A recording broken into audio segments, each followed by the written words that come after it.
Hey, welcome to the Really Loved Guitars workshop, and here we are staring at a very beautiful white thing. I mean, this is white.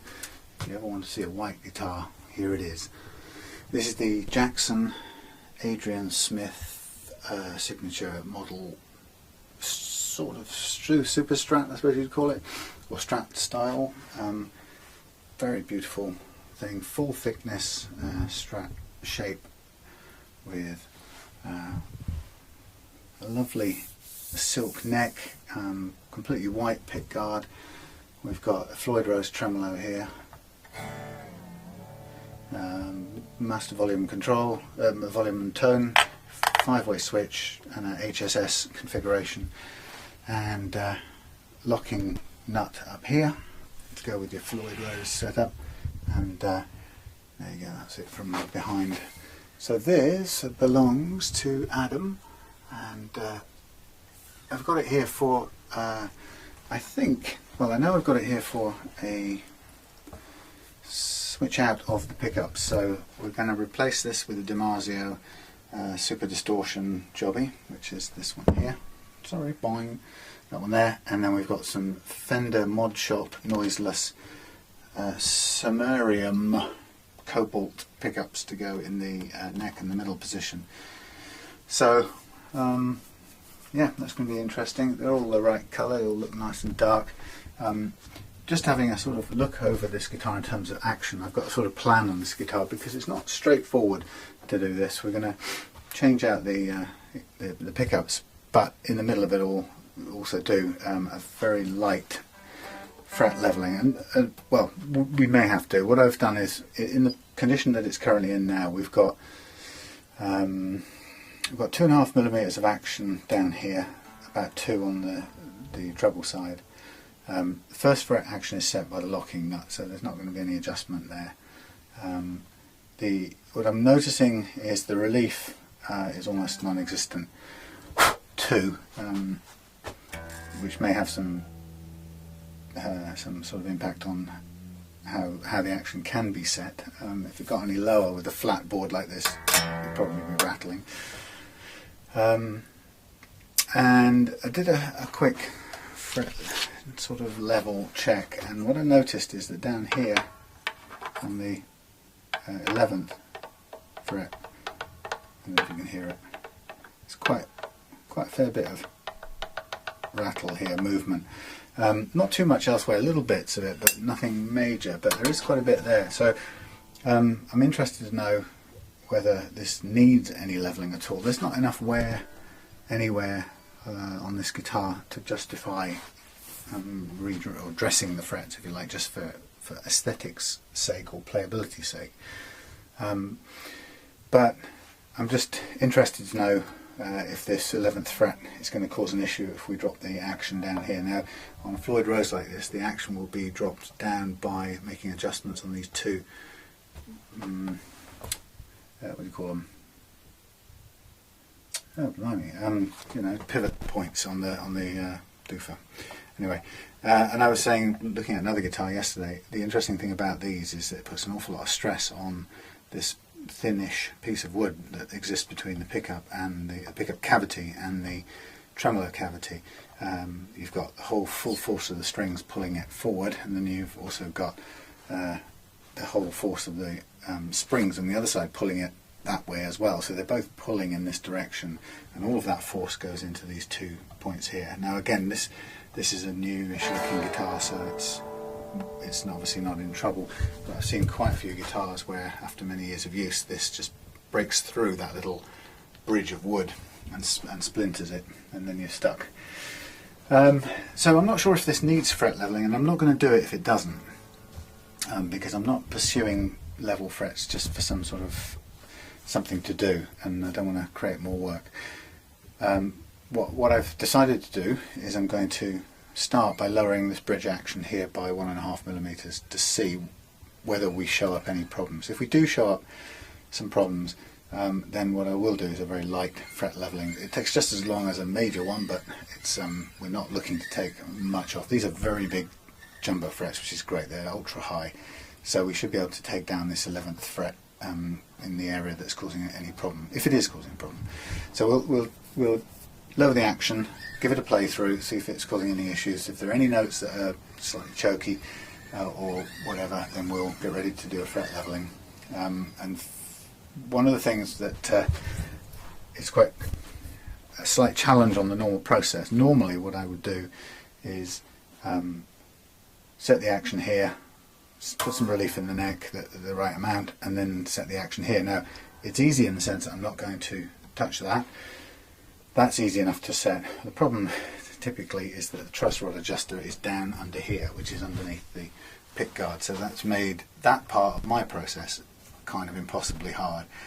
However, I also need to replace the pickups, and actually it's much easier to do a careful pickup switch over rewiring when you have the whole lot off, even though you have to remove the jack plug and the earth connections to do it. It's much easier than having it tilted up and trying to solder in a enclosed space. So, given that I need to get to the truss rod adjuster, given I do need to get this off, I'm going to check out the action first, see if it's all good. If it needs fret leveling, then the next step is I'm going to slack these strings right off. I'm going to disconnect the whole of the pick guard, drop it out, take it away for changing out the pickups. I'm going to re-tighten the strings, put this back into its playing condition, adjust the truss rod, because I have access to it, and go ahead and do the fret leveling with all the electrics out. Off to one side with that, then I'll do the switch over to the pickups, and then when that's done, I will make sure I've done all the frets, polishing and all that stuff, put the pick guard back in because I won't have strings on at that point, connect it all up, put the new strings in, bring it back up to tension, slacken all the strings, get all the slack out the strings, and then lock it down when it's all in position. And also what I'll do is I'll make sure I test the pickups off the body as well. So you can see all that writing on the board. It's one of those things that I guess you just got to think about it. It's not a straightforward job. It's a very new looking guitar, and I notice Adam's got the polythene still on the front of this scratch plate, which I think eventually starts to look shabby because it starts to peel off in the corners. But hey, I'm not going to take it off because I'm not in a position to ask him whether that's okay or not. So what I'm going to do, what was the first step? Oh yes, take down the action and see what we get in respect of this high fret. So let's get the right Allen keys first of all for this job. Now we know that tightening the action is going to be a case of screwing this in. So I'm going to see how much we've got. Now one of the things we might find as we go down is we might just, I'm going to take the tremolo arm off for a second, one of the things I'm nervous about is we might run out of inward screw, if you see what I mean, and that would then stop me adjusting the action any further, which would be a right pain. So I'm going to just lower it if I can by hand.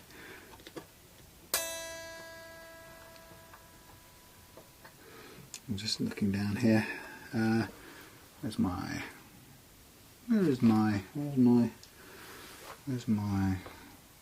gauge? There it is.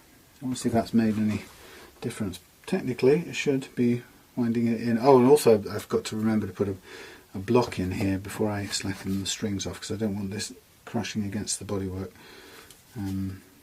It's there on my list, I can promise you. So that's taking it down a little bit. My concern would be if we get to a place where there's no more downward motion we can take the whole bridge, then we're forced to consider, if we want to get down to that action, we're kind of in a position where we have to put a shim in the neck.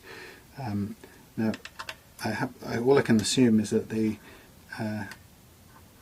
Adrian Smith Jackson maybe wasn't designed to be played at kind of action I like, but I haven't said that. I can get down to it on the treble edge actually, so I'm just going to slack that back off again. We'll keep going.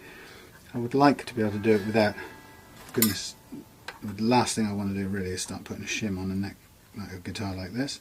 So we got 1 point a little bit down there, take it a little bit higher. And like I say, the test will be, there you go, 1.5, 1.3-ish. The test here will be, now once we've taken this action down, do we run into any playing difficulties? And we got enough adjustment, which is great. So we're dead on 1.5. So here's the test, the proof of the pudding. When I played it before, I did show up a couple of little buzzes, so I wouldn't be at all surprised if we do get some buzz issues out of it.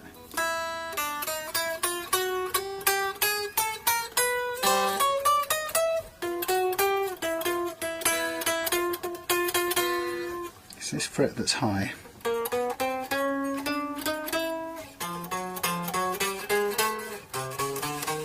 Yeah, so it's not that great.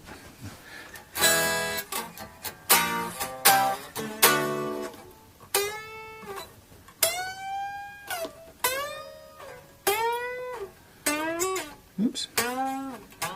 So the good thing is the bends are okay.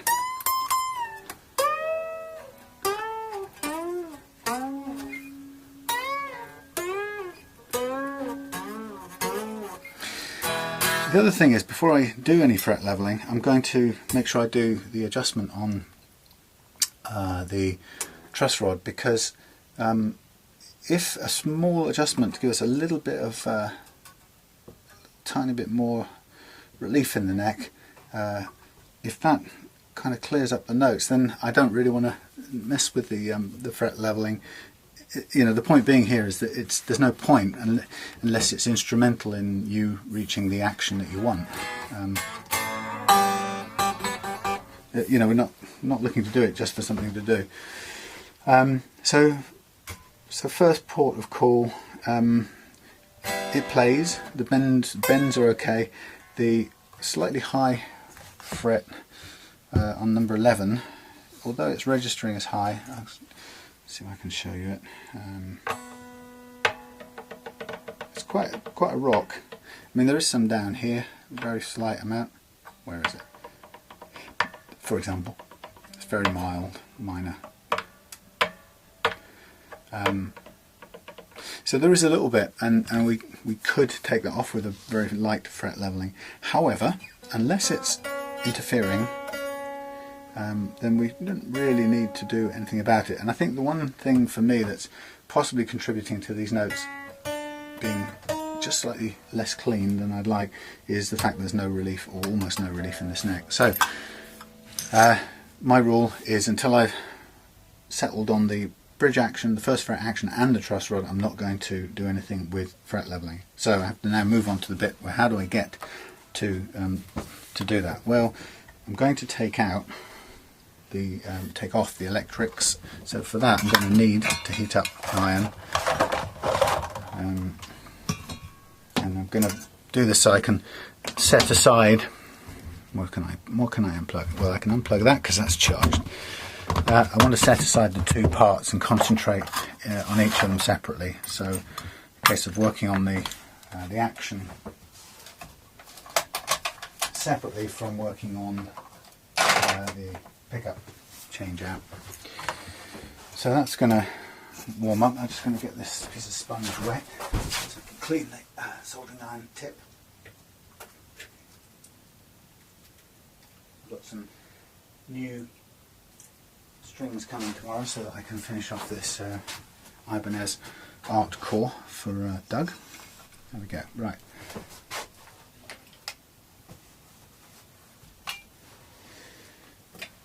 Okay. So this process, as I said, I'm going to take off the do the electrics and take the jack plug off the plate, because what I'd like to be able to do is then pull it through. If I can get away without, depending on what the hole is like, but if I can get away without desoldering it, it'd be even better. I've never quite understood why manufacturers put the truss rod adjuster out of the way underneath the pickguard. Makes life somewhat difficult for people like me, or for the owners. Okay, so yeah, if I just unscrew this plate with one of these, then I can pull that back through the body without undoing the wiring, which is my preference. Just get a good grip on it. Sorry, you're not getting a proper look at this. Got to stop it from turning, that's better. I've also got that nice little StewMac tool for doing this back up at the other end. It's very useful actually. Okay, so there's my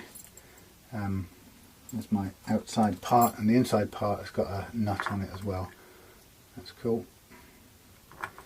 All nice and good condition. So I'll just leave that there for a second so that when I come to lift it out I can, well, the only thing the only thing I'll have to undo is the earth wire in here. Now at the moment I don't really have anything for these little bits, so I'm going to put them in here to make sure I know where everything is. Again, we've got the polythene stuff over the back plate here. I mean, it keeps it in better unscratched, slightly unscratched condition, and if you're going to sell it in the future, that's a plus, I suppose. I tend to not be like that. I tend to just be, you know, I want to experience it fully. If it's mine, I just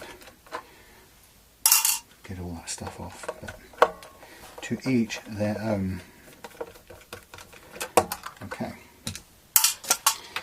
so off with the plate, and then we have the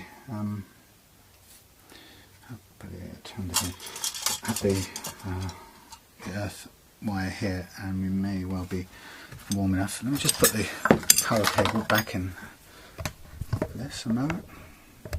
Did not run out. There we go. Okay. I have to say this every time, but my goodness, I hate this stiff plastic wire. It makes working with a soldering iron so much harder. I would so much prefer the rubberized one. I saw somebody who had one, and I was envious immediately. Come on. They're not really hot enough yet.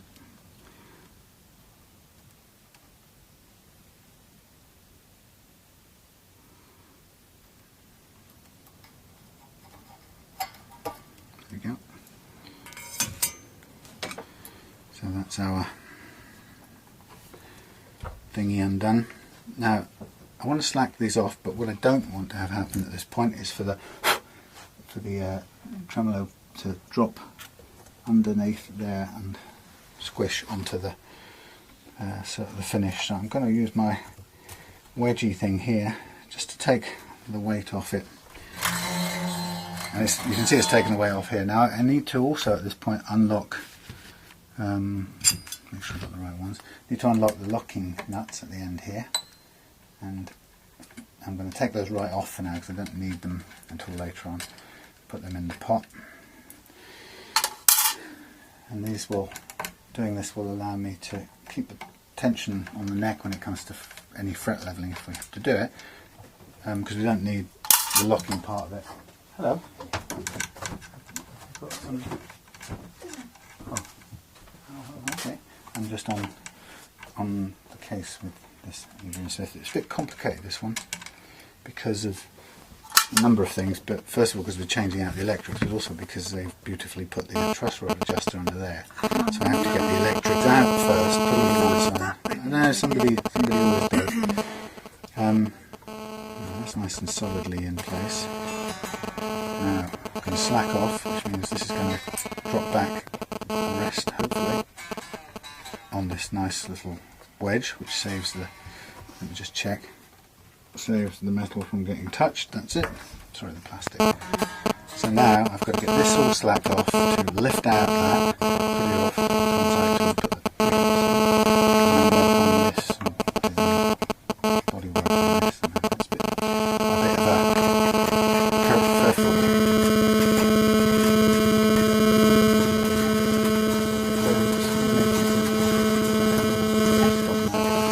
Very well.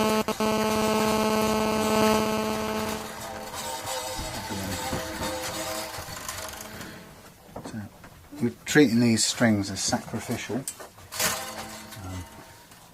So they're only necessary as far as, or I only need to keep them as far as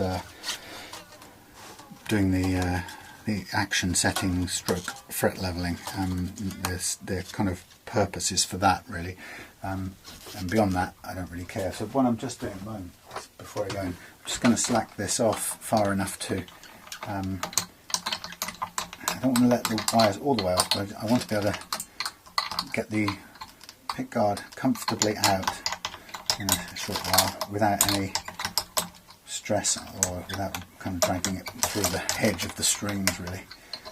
So this is just my way of keeping some tension on the strings, but lifting enough space away, and nearly there. Just gives me enough space to get the pickguard out. There we go. That's nice. A little bit of slack, so I can walk this little pad to the end, and you can see, as long as I don't, oops, which I've just done, as long as I don't go too far past the end, you can see now I've got quite a lot of room to get out the pickguard. And I'll just take this off for now, and then once I've got it off, I'll put a pause on and go in and get some food. So I'm doing all this screw stuff by hand because I don't want any don't want to run the risk of any stripping of any heads or anything. So, the only other thing you might possibly find underneath the hood that needs solder decoupling might be if somebody's made a shield in there and maybe has screwed down, as I do, a plate or a lug from the common earth onto the a lug connecting to the copper or aluminium foil or whatever you're using, but I don't think that's got it on here. Okay, these are all the screws, and with a bit of luck, I'll put these away safely. With a bit of luck I should be able to just lift out the electrics. They'll slide back a bit. Oh, I've left one attached. Well done. It's always the way. Right. With a bit of luck, again, I should be able to slide this back. It's quite difficult because they're in a hole and they're pressing against these strings as well. And it doesn't. It's a big square-ended thing, so I may have to just create myself a little bit more space here. Allow me to push it up a tiny bit more before I go in. And I don't really want to go any further forward because obviously I've got to get this out from underneath everything. Okay, so it's the only thing I can think of doing is if I can just get this bit up out of the way, like that.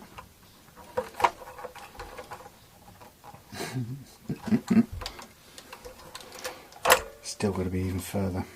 That's the problem, is getting this end up. Let's see what we've got in the way.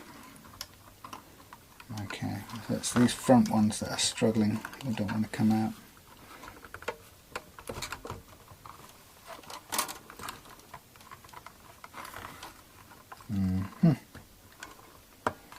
Blimey, that's quite difficult with these strings still attached.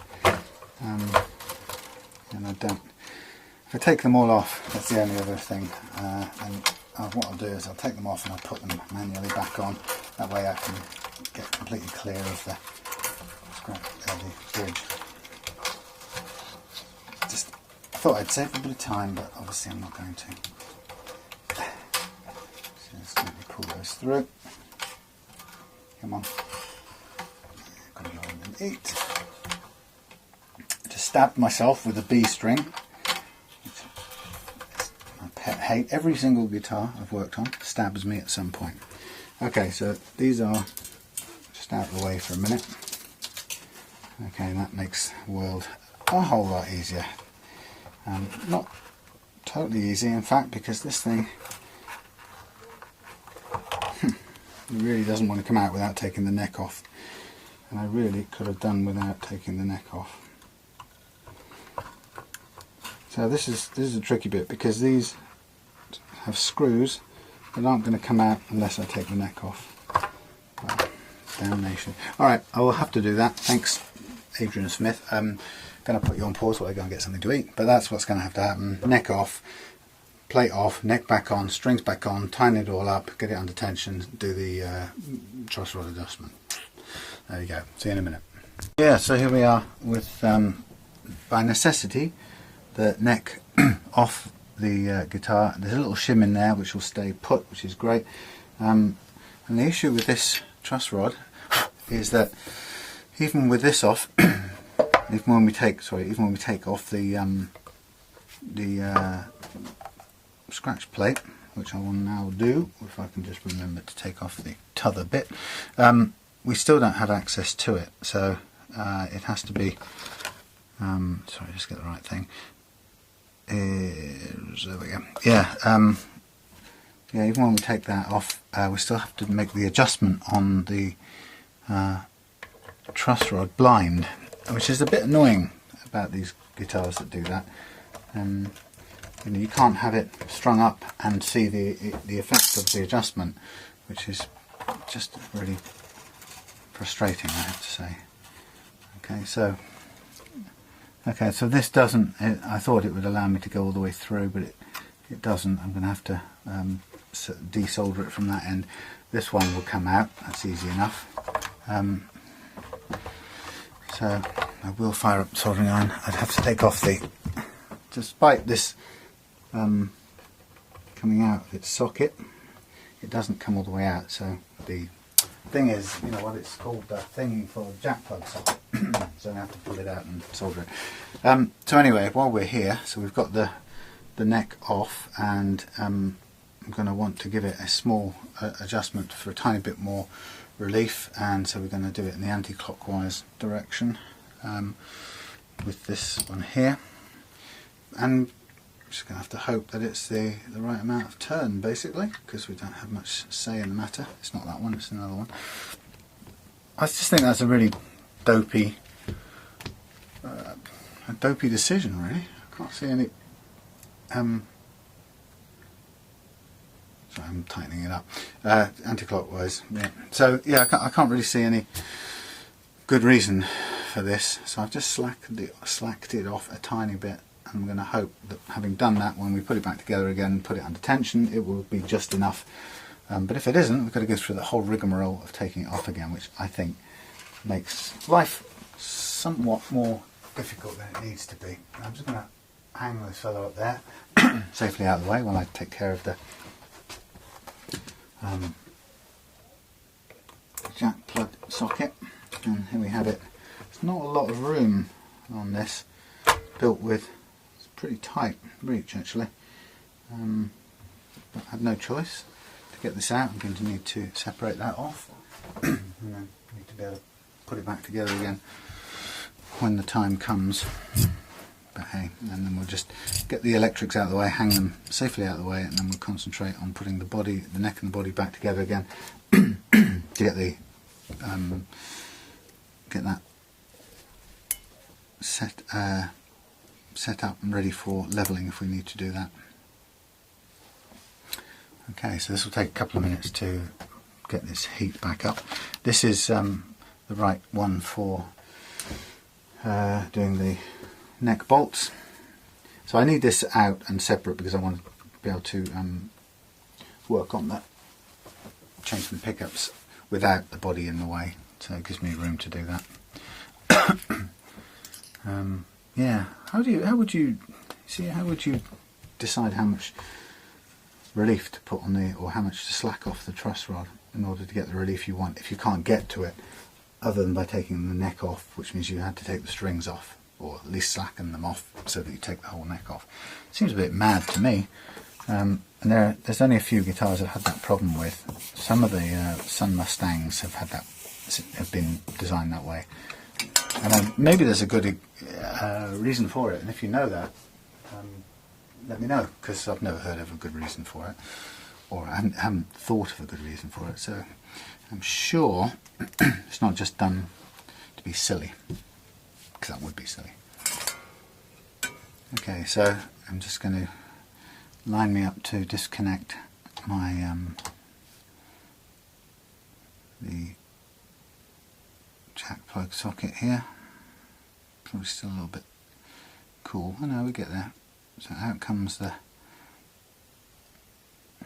live or the hot, and out will come on ground.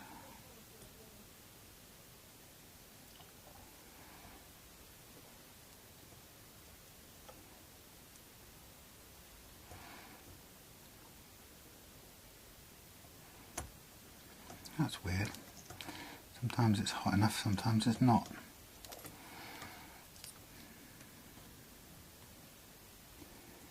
Yeah, sorry, this is very boring camera stuff. Okay, that's that one out.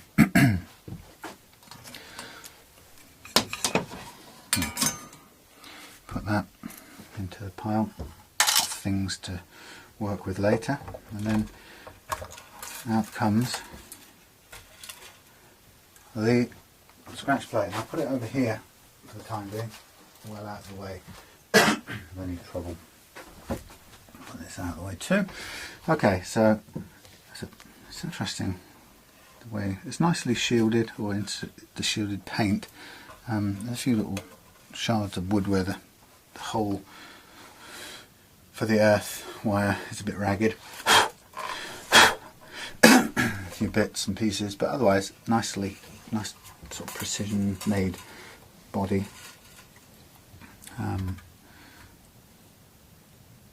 Not a crack exactly, but there's a little crack there where the screws go in. In fact, they're not very accurate at all, the screws, and I took a photograph earlier on. There's a little gap down the side of one of these, which is quite disappointing really. You can, when the scratch plate is in place, it's slightly not ill-fitting, but hey.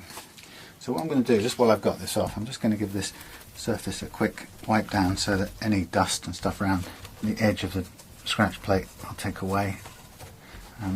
So it helps to make it look a little bit cleaner when you put it back together again, because this is the bits you can't normally reach.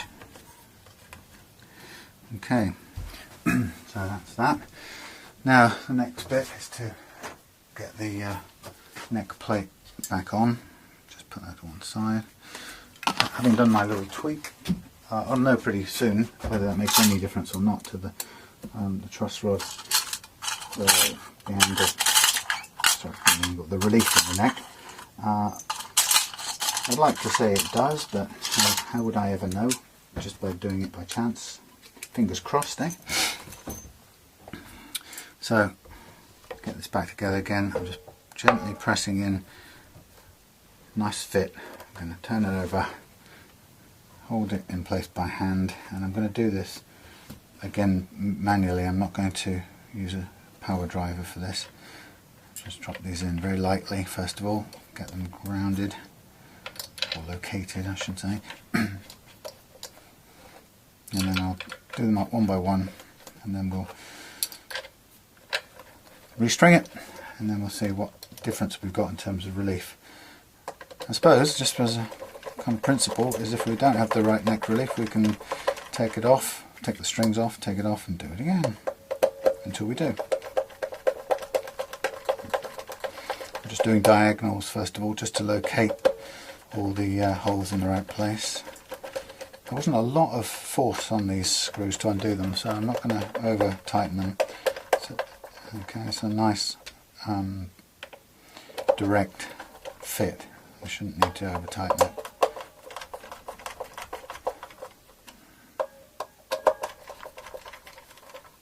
Okay, here we have it. Just double check that everything's level and in the right place. There's nothing sort of sticking up. Yeah, you can't reach the truss rod adjuster. Simple as that. It's unavailable. So now I'm going to bore myself by slowly untangling all these wires and re-stringing this thing bit by bit, and I'll probably save you the misery of that. So I'm just gonna, you get what I'm doing, I'm going to switch off and come back on when I've either got the correct playing action or the correct relief, sorry, and I'll save you having to watch me take the neck off again. But that's one of the things I have got to do to get it right. And I'll come back when it's time to make a decision about whether to level frets or not. So I'm hoping possibly that adjustment of the truss rod may well solve the slight buzziness of the, on some of these notes, and in which case then we may not need necessarily to do the levelling if everything else is equal and plays nicely, but you never know. So let me just do this one up and then switch off, and I can listen to some radio and you can magically suddenly come back to another stage of this.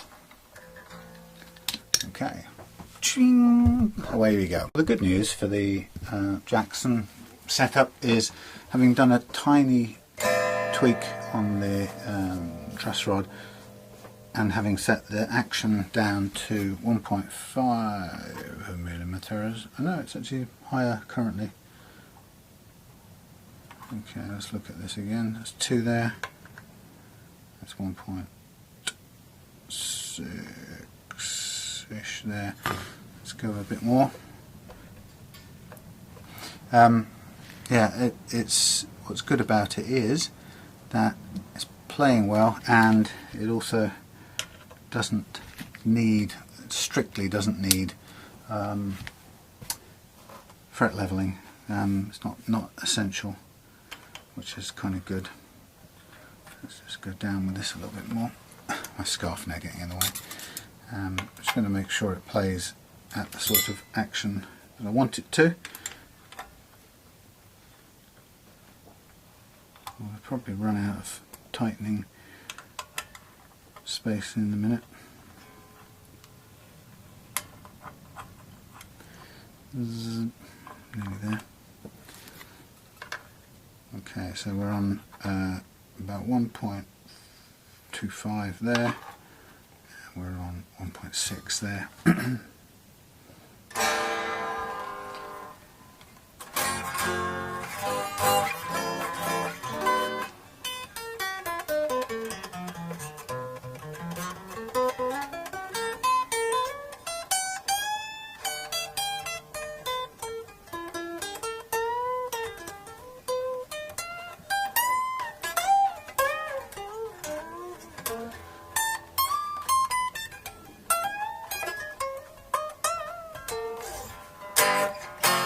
Be very nice to see for once a guitar that's such good condition, which this is by the looks of it, that it doesn't actually require fret leveling. So I'm just making sure that I've got making sure that it's playing cleanly to warrant or justify leaving it.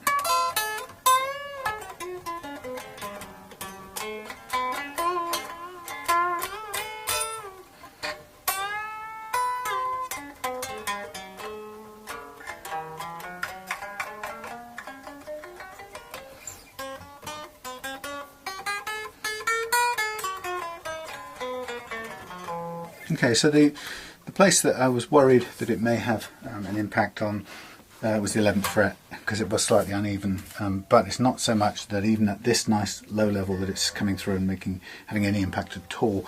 So I'm happy to leave that the way it is. There's nothing about the condition of these frets that makes me want to take any metal off them unless it's absolutely necessary, in which case I can't find a good reason for it on this guitar, which is probably going to be a first, actually, I have to say. It's worth even taking a picture of. An absolute first in the We Love Guitars workshop to find a guitar that has come in good enough condition to set the perfect action. It has improved just tiny amount by setting the slacking the truss rod off a little bit. It's got a tiny bit more room on it than it had before, and I think that's contributed to freeing up the notes so it doesn't buzz on any of them, which is great. So I'm going to put this part of the job aside for 1 minute. Just put this, sorry about the noise, pushing the heater out of the way. Just going to hang this safely out of the way for a minute, and then we're going to focus on the next part of the deal. And I'm not going to film this because it really it doesn't make very good viewing. I can't get close enough for it to be, I was going to say in tune, in focus is the thing. So G and B pickups, this is interesting. Those are Korean made things. Oh, I've had a couple of these before. Okay, so it's a pretty standard setup in here, and I'm going to do some direct swap outs, and I'm going to do it very painstakingly carefully. There's nothing about the wiring that has to be particularly special, but I'm going to just take my time and just be very plodding with it. So changing out the bridge pickup for the DiMarzio, and I'm going to be changing out the neck. Ha! Well, how about that?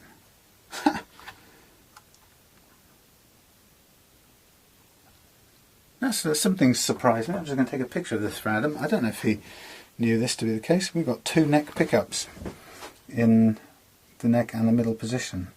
I wonder it didn't sound like much. That's telling. I wonder. That makes it interesting. We get a chance to quiz him and see actually why was that way. I'm just looking here, making sure this connection is okay. It looks a little bit, there's a filament of the wire come loose there. I may double check this connection. Or if anything, if this needs to come off, I may well, actually I may just add a little bit of solder to that point there. Beef up that joint a little bit, just make sure that it's strong enough, which I like to scuff up just slightly the surface of the pot to do something like that. But anyway, I'll come back to that. Alright, so look, I'll save you the misery. I'll see you shortly when this will be changed out, and I'll also be reattaching, while I can, I'll be reattaching the jack plug and testing it out in situ. I don't want to go through all the hassle of putting it back in the body. I've done it before that way, and if you get one thing slightly wrong, it drives you absolutely mad, and you've got to kind of stress out taking the whole thing apart. So keeping it all separate, the time and effort it takes to reattach that is minimal. Then I can test it in situ without having to struggle with the body. Excuse me. Once I'm convinced that the wiring's all good and everything's as strong as it needs to be, then I can go through the process of slacking these strings. Well, actually, I don't need to slack them off. What I can do is change them out. But anyway, I can easily then replace the scratch plate in the guitar body, and we'll be on the sort of home stretch from there. Okay, so see you shortly. Well, annoyingly, I have to concede defeat at the moment, and this does pee me off with these things. You get a set of these pickups, right? Fender Noiseless pickups. God knows how much Adam would have paid for that. A fair old pile of money. And guess what you don't get with it? You don't get a set of screws to mount them on the pickguard. So we have a set of pickups that I now have to go back to eBay and have to waste a few days, possibly even weeks now, trying to get some screws that fit the pickups, because these pickups have got beautiful, I don't know if you'll be able to see them, but probably can't. They've got beautiful little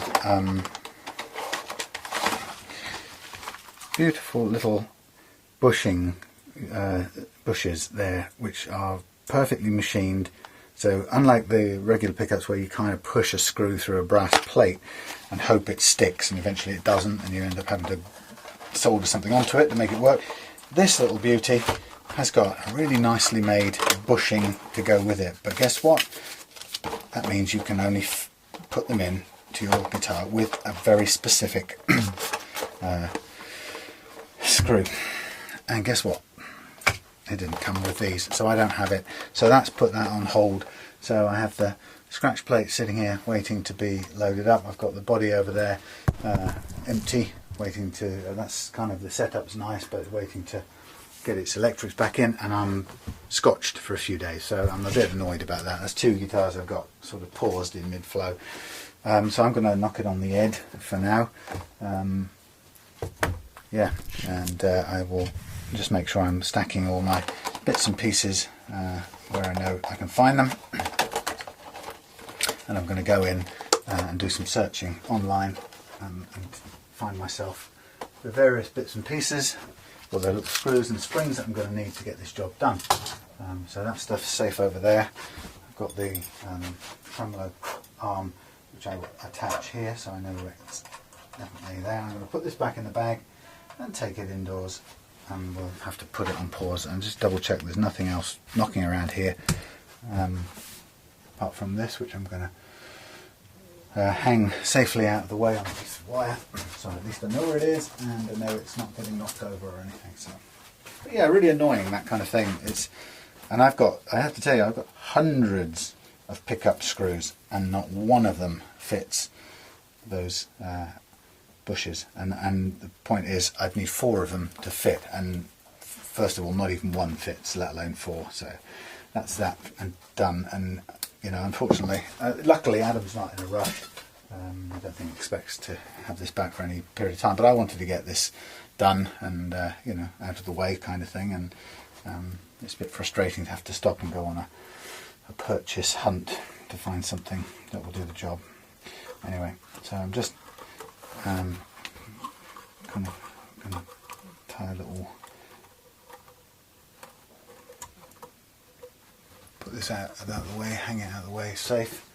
I'll put it there because I'm probably going to end up banging into it. Let's do it up here, somewhere where it's safe, out of harm's way. And it's nicely supported, so it's not putting stress on the plastic, but it's definitely out of the way. And this now can go into its bag, and really for whenever I get the thing. The screws sorted. So, pity couldn't do it in one go. Up for it. Alright, so by magic you'll see me in a few days' time, and we'll be back to finish it off. Hello, welcome back to the workshop, and we're on the Adrian Smithy thingy in white. You know, we've been talking about it. Anyway, the good news is I got the pickup screws, the specialist ones that were required for these lovely Fender Noiseless pickups. Yeah, so I've put those in now, and put the DiMarzio in as well, and so they're kind of all ready to go. I've tested it out, all works, ready to go, ready to put back in. But the first bit I've got to do now is to take off the strings, and I'm also going to take the neck off and put it back on again, just to make sure, once we've got the let me just check this is propped up. I want this holding up. That's good. Yeah, once I take the strings off, I just want to put the neck on again without having it under strain. So I'm just going to take these off, and I'll throw these away. Well, I might keep them, but hey. So this is a lovely guitar. The only thing that puzzled me slightly, I think I mentioned earlier, or you saw earlier, was the 2 pickups marked neck in the middle and the neck position. So I'm not really that experienced in the world of pickups, so I don't know if that's a choice, deliberate choice, or whether it's something kind of necessity, you know, something done out of necessity. Who knows? But anyway, it looked a bit odd. So certainly isn't the case with these Fenders. I've got the 2 marked neck in the middle, and they're in the right place, and they're going to combine with this DiMarzio super distortion thingy, which I think is the correct phase for, well, it's in the correct phase for working well with these single coils. But if I don't know if it's peculiar to the super distortions, but I know that if the combination of the bridge and neck, or bridge and middle pickup sounds weedy and out of phase, then we need to change over the wiring. This is just sitting back down. Let's just check that it's comfortably sitting. Yeah, it's one-sided a bit, but it'll do. So on this guitar, I made the decision not to do any fret leveling because I got the action I wanted out of it without that, which is quite rare, but good to see. The other thing about it, I just tweaked a tiny bit more relief in the neck while I'm going to cut this, while we were off camera for a day or so, whatever it was. Yeah, it was still flat, and you do need a little bit of relief, and there was none. Okay, so just coming down to this end of the business. I'm now going to release these strings, and with this one, what am I trying to work out? What is it I'm trying to work out? Help me. Alright, I'm trying to work out if the ball of the string is involved in this, or whether it just it's just a cut off string. Alright, my neighbours are yelling away as always. I've been working very late just these last few days doing writing for this ebook that I'm working on, and it's been great, just describing the come on out you come, describing the, now that must mean it's got, hey, hang on a minute, what's going on here? That's weird. Come on, Samuel. Yes, working on this ebook, which, how does this get stuck in here? Oh, I'm confused. It goes backwards? What's going on?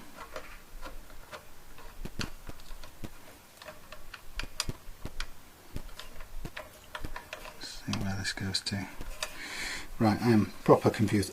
Yeah, working on my ebook to go with the setup videos basically, so it's been really, see, that's chopped off flat. That's what I kind of expected, but this one here is bent somewhere, but to be honest, I can't even see it. It's bent backwards on itself, which isn't a bad idea, but it's not what I'd expect. Anyway, yeah, so back to basics. Yeah, working on the ebook, and interesting bit about it is just what it feels like to write down what it is I do every time. You know, you get very used to doing it and writing it. It's just an interesting process. It's not good or bad, but it's very, very different or weird compared to just doing it, obviously. And also a lot of the time, there you go, that came out. So what was it doing? Was it bending back? Maybe. Yeah, so quite nice thing about writing is that as soon as I come to a point, I quite often will stop. I won't use these, by the way, they've got no ball on the end, so they're not good for anything other than a Floyd Rose. You stop when you're writing, and you kind of go off on a little tangent, a bit like the old, what's his name, you know, God, Eddie Izzard, the kind of thing where he goes off on a long-winded trip away from the subject he was talking about and then comes back. So that's kind of the enjoyable part about writing, and I've got about 30 pages into this whole thing, and that's without any drawings and diagrams, because there's going to be quite a few, including photographs. So I've got 2 guitars now lined up for a photo shoot, which is going to be great fun, because I'm just going to be thinking about it from a, well, I'm going to be doing the work, but also thinking about it from a photographer point of view. And all be done in here, and I'll hold some handheld lights or whatever. But so little buggers, they fall out. They're really, really, got to be really careful. Make sure they haven't all fallen out. Actually, 2 of them have. Yeah. So I'm going to do the work on the guitars. I'm going to do 1 electric and 1 acoustic, and then I'm going to, as I go along, I'm going to photograph what's happening. So I'm just going to hold this up. And there's my soldering iron is on. So the reason I took the neck off here is I want to put it on. Before, when I slacked it off a minute ago to do the adjustment on the truss rod, rather than take it all off. Now I'm putting it back on. It's much easier for me to do this and hold it nicely in position with it held like this, rather than it being under extreme pressure from the strings, because that kind of distorts everything a bit. So probably, chances are it may sit exactly as it did a few minutes ago, but I just want it to come, I want to position it under no pressure basically. I want it to sit the way it wants to sit, snugly in the pocket before I load it, rather than try and fix it back in place while I'm loading it. Of course, it was necessary to do that while I was making the adjustment to the truss rod. I mean, I could have taken the strings right off, but it would have been such a messy pain in the bum type of thing. As you can see, they don't have balls on them, so you have to feed them through and hope they catch and all that malarkey. So it kind of made sense to make the truss rod adjustment with the strings still on, which of course meant that I was putting this back into position under some strain, which I didn't really want to do. Okay, so these little dowlings, there you go, like this. They're at the bottom. Yeah, they're at the bottom. If they fall out, the little drilled hole goes, or cavity, goes at the back.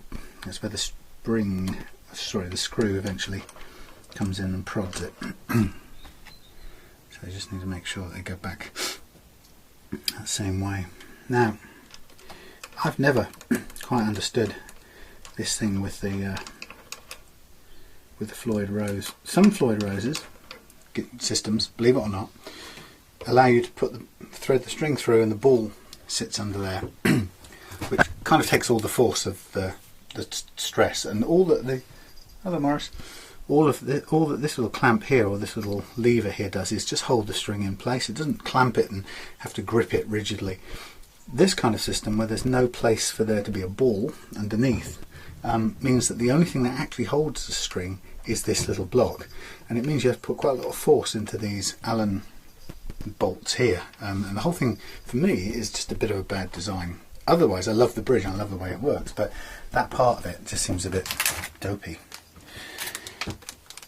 Now Morris, you're welcome up here, but oh shoot, what I don't want you to do at all, my little friend, is get burned. So I'm just going to put this here a minute while you're being sociable, and I will cut the camera. Yeah, I know, I will pay you attention. You're wet. Say hello to your internet friends. Look, here they are, they're here. Morris, look, here are your internet friends. Look, look, no. Okay, I'll try and down here on the nice warm stool. If you stay there, I'll carry on. Oh, okay. Yeah, so anyway, I'm not really too thrilled with that arrangement on the Floyd Rose. I just think it's a mistake.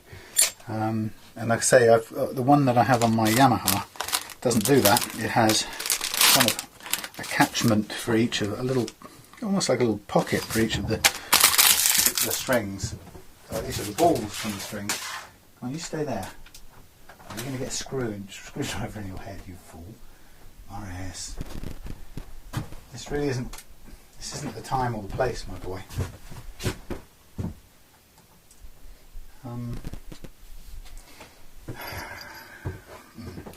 Anyway, yeah, so the Yamaha doesn't have that, and it grips the strings much better. So why they did it that way, I don't know, but we have to work with it. That's all we've got. So what it means is, for each of these strings, in the order we're going to do them in, I'm going to cut off the ball.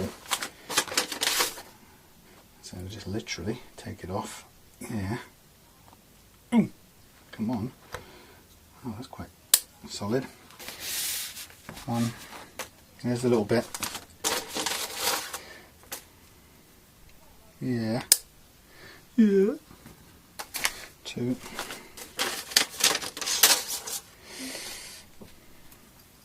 Come on. These are hybrid slinkies, which is what Adam wanted. This one's going to ping all over the joint. There we go. And I don't need you eating it. Come on, it's time to go down. Stay on there and get warm. That's what you're here for. Okay, here's number 3. Yeah, so who knows why they made that decision when it's actually so simple, really, to build in that string pocket. It's just somebody's design decision didn't make a lot of sense. Anyway, don't come round again. Oh, he's tiresome, is our Morris. Yeah, so you'll see in a moment now, and I'll be using quite a bit of force to hold these strings, because the last thing you can afford to do in this whole process is have them, don't want that to happen either, is you don't want them to kind of ping off once you've put them in under pressure, and that's what is potentially likely to happen. See, there's not really that much room for you, Morris. Just trying to get this out of the way. Get rid of these bits, sharp, nasty bits, and here comes Morris. Come on, Morris. Come on. Come on. Come on. Come on. Let's get on here and get warm. Come on. You know you like it on the stool, honestly. So, starting with this one, I'm going to find my correct Allen key. The intonation on this, by the way, is probably all nicely set, so I shouldn't have to worry about that. Now this, on this system here, there is nowhere else for the string to go. If I push it, if I take the nut all the way out, it still won't go any further down. So the string basically only goes as far down as the length of this little block, and all it can then do is the block can then push it against the wall of the unit, and then you tighten it up by hand, and then we get to this part, which is the, here, let's put some extra turns into it and hope that it does the job. Okay, so I'm going to cut through to this end, and I'm going to go straight onto the first one, and this one goes slightly outside of the, screws on this little string tree or separator bit, but it also goes through there. So my usual thing is I'm going to go full length, pull it tight, and then just draw it back a small amount to give myself some room to wind it on. I can do it with the machine, that'll be easier. Now the first one, I want the held string to go over the free string, so I'm going to have to pull it out from under there for a second. Go over the top for a minute. So that goes over the top of it, and then this time I can feed this through. It's just a little bit complicated when you've got the locking nut. Get the free string to come out around this side, pull it up, and then my aim will be to get this to go under the free string as it tightens up, which it does now. And then straight away, without any further ado, I'm just going to cut this excessive bit off and put it safely on one side. Morris is going to make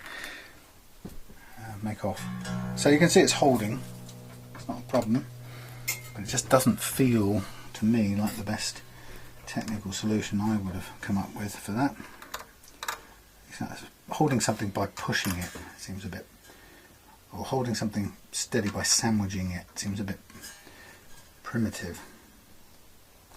But that is all we have. And funny enough, the face of the little block, neither the face of the block or the metal wall that, sorry, wrong end, metal wall that I'm pushing it against, neither of them have any kind of, I don't know what the word would be, corrugation or anything to sort of enable or help with the holding process.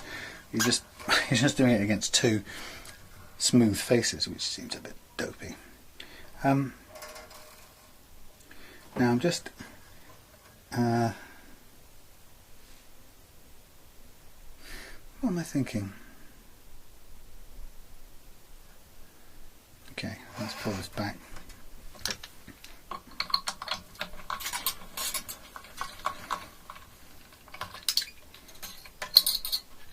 Under and then over.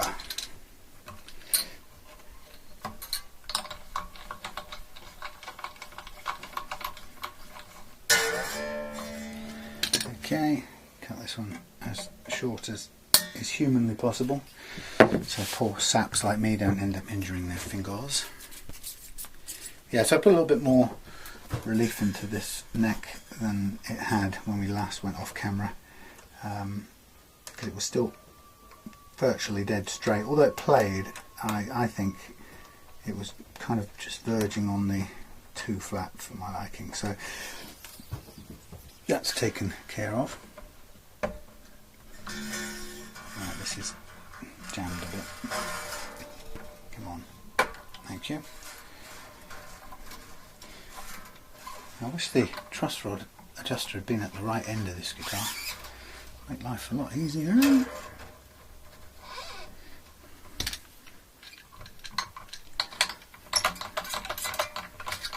Now, Adam, if you're watching this, I haven't done anything to the condition of your frets, alright? I've deliberately not. Partly just because it's to keep the price down. And also, you know, because in terms of levelling it wasn't needed, so that's why. I'm also not a great fan of firing away with fret rubbers unless it's part of a kind of controlled fret levelling process, because I don't really want to take any level down unless it's absolutely necessary, and in this case I don't think it is, because everything plays well as is, so I'm kind of going strictly with the if it's not broke, don't try and fix it principle. I'm really focusing on the main objective here, which is to get the new pickups installed and to have lowered the action, which has been possible, as I say, without any fret work. So, you know, if you can get away without fret work, it's better to do it, because you know, fret metal equals guitar life, or playing life, if you put it another way.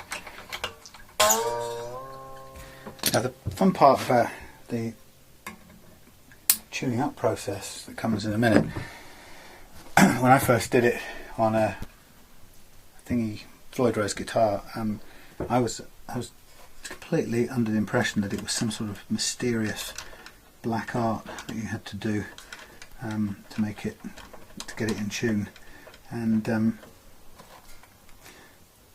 I kind of finally, and if you go and research online, kind of everybody and their brother tells you how complicated and how mysterious an art it is.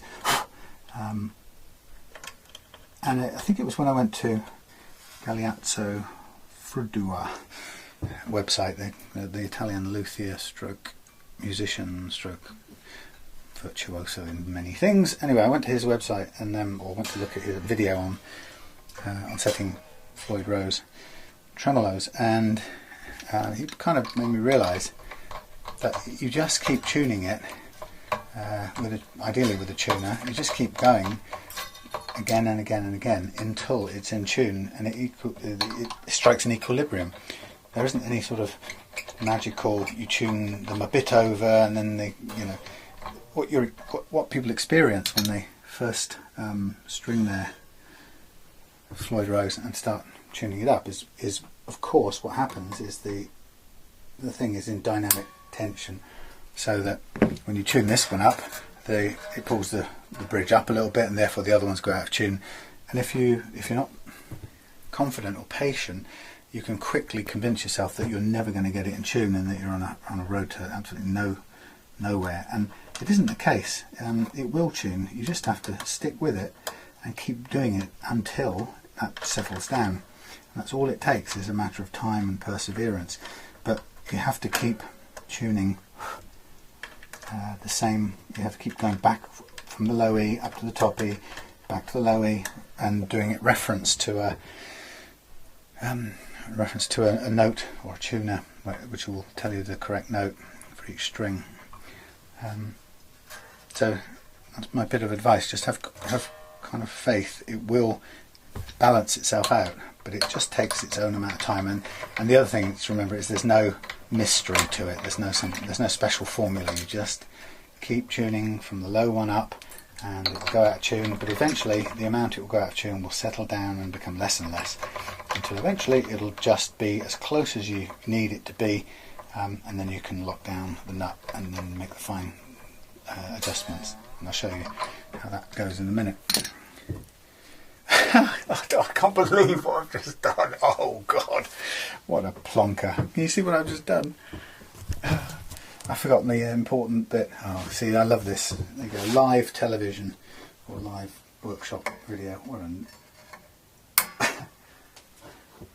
an idiot. I've just kind of made the job really, really difficult for myself. Nigh on impossible. Oh, you great wazzock.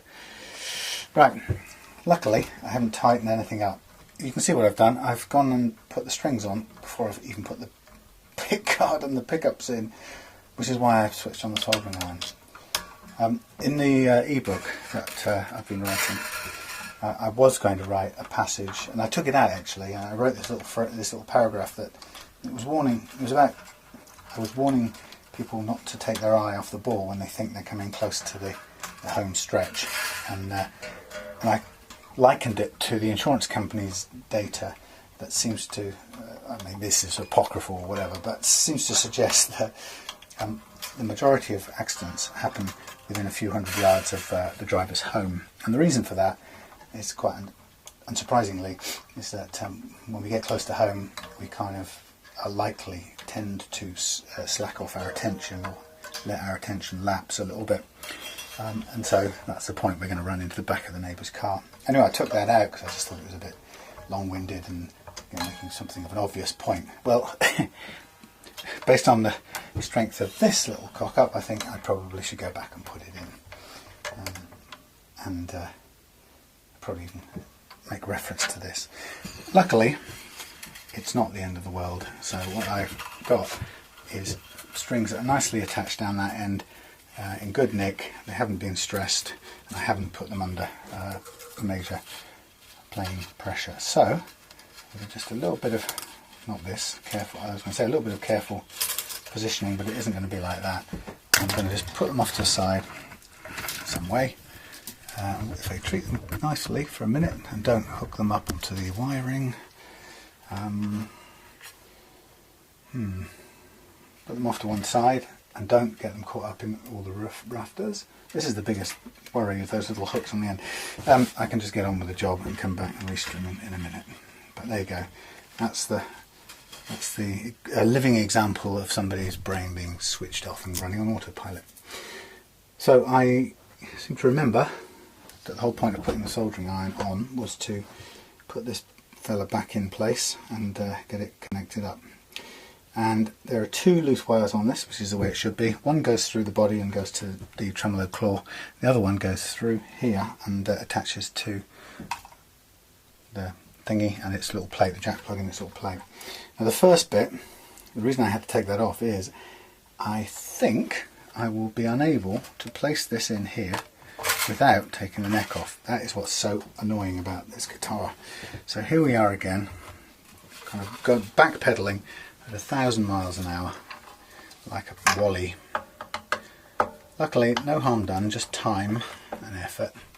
So I'm just going to prop this up and slacken all these off one by one, all gentle, making sure that I've got the absolute correct fitting screw driver bit in this thing, which I have. And we'll just take this, it's quite stiff, take this off. Dozy, honestly. So ludicrously I'm going to take the neck all the way off in order to replace the pickguard. Then I'm going to solder and do all the kind of fixing of the pickguard. Then I shall put the neck back on. Then I shall replace the strings I shouldn't have put on already. And then we'll be nearly ready to go. Let me just place that gently down there for a second. Placing this down here. I'll allow these to fall off out of the way again. I'll hang the neck up so no harm comes to it.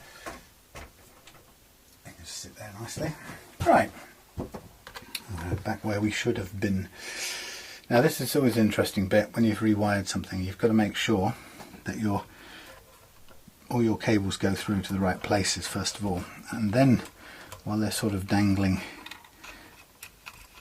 or poking their way through various channels they have to go through, what you've got to do is to, this is really annoyingly fiddly, you've then got to try and put your whole pickguard into place, into its routed grooves, holes, you know what I mean, things, routings. So I'm just going to sit it there for a second and just get a feel of how it goes and what may be off target. Well, that's not bad. In fact, that's pretty comfortably down in one. A little bit of extra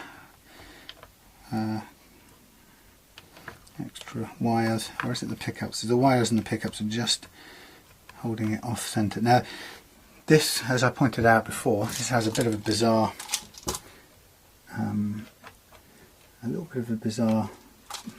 arrangement for the pickguard. Doesn't quite fit. Disappointingly, it doesn't quite fit, which I think is a sad thing for such a nice looking guitar. It's being manufactured just fractionally too small, and therefore I'm going to try and get it balanced nicely, but the chances are, however I kind of wedge it, it's going to show a little bit of the cavity through the side. I'll try and position it discreetly so it hides all of that, but I can't do it at the expense of any of the other holes, if you know what I mean. I don't want to create a nightmare of misplaced plastic just to cover up a fault that the manufacturer's got in the guitar. The other thing when you're doing this is you've got to be absolutely clear that your neck is going to fit in there without hitting the thingy, whatever that thing's called, pickguard. So just looking at this now, I've got a bit more movement to go before I show the cavity, and I'm trying to sort of do that principle of just putting everything in loosely first, and then if I can just bring everything up to sort of stiffness, if you excuse the expression, at a later point, and that way I'm hoping that I'll have just fractionally repositioned the plate and we will hide the cavity. That's my intention anyway. Looking not too bad.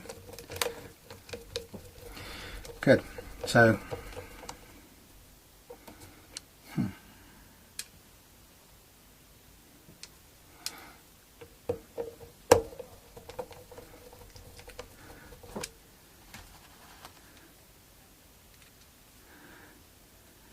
let's have a look. It's all looking all right. And again, I'm not going to go and firm these up until I'm confident everything goes in without any problem. Because of the way the wires come out of this pickup, and the fact that it's quite a chunky pickup sitting on one very thin, or two very thin narrow screws or bolts, it tends to rock around a bit. I mean, it doesn't rattle, but it tends to pitch forward or backwards, and you have to be a little bit forceful with it to press it the way you want it to be. The only other way of getting around that would be to put a sort of foam wedge in or something, which I don't want to do if I can help avoid it. Okay, so now tightening these up, now I've got everything, and still it's showing a tiny bit of that cavity. I'm afraid there's no real solution to this, Adam, other than they redesigned your pickguard. It's quite difficult when you've got all the screws already placed and you don't really have much option to shift things around. There's no leeway really. Anyway, well, at least it will be back to where it was, but it's barely visible. I think it's a tiny bit better than it was before, but I wish it were a bit better than that. Okay, so Mr. Plonker. Oh, a bit of wiring to do. That's what this is all about. Let's get real. Let's make sure there's no screws down there or anything. Okay. Right. So the job now is to we'll solder on this jack plug, and then I'll put the plate on afterwards with these two things, and then I'll attach it with, I think they're bog standard, no they're not, they are slightly longer screws, of which, completely bizarrely, I can currently only find one. Come on. No, there's the other one. No. Thought as much. Okay, so for this I'm going to use the, just put it and reposition it as well as I can get it. A bit fiddly, but one of these things is, when it comes to setting up your welding, your soldering, you've got to be careful not to rush anything. You want to get everything into sort of positioning where you know you can. That's not good. Let's get that holding on to over there. Thank you. Yeah, you want everything to sit comfortably within easy kind of access range, so you can pop things into the places they want to go. Now I'm going the short grey one, which is the earth, to here, and then the white one to the next place, and there's plenty of solder on there, so I'm just going to clean the tip. This tip, by the way, has sort of had its day really. It's splitting. It's still working, but it's splitting. Now the annoying part about this is going to make me work somewhat left-handed, so as always I'm just watching very, very carefully where the tool is, where I'm coming from, and what the dynamics of it is. I just want to make sure that it's all safe and not hitting anything that's going to melt anything. Come on, you, soften up.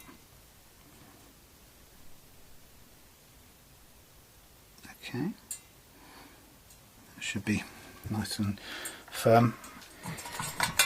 I tend to always stop, even though I could continue, I stop between welds, you know what I mean, solders, because I like to just breathe and have another go. Okay, so I'll just reassess where I am, and now this time, again left-handedly slightly, I'm going to gently, where am I going to come from? Come from this way. Am I? Yeah, just about. Just going to soften this up enough to push this one through. Come on, you.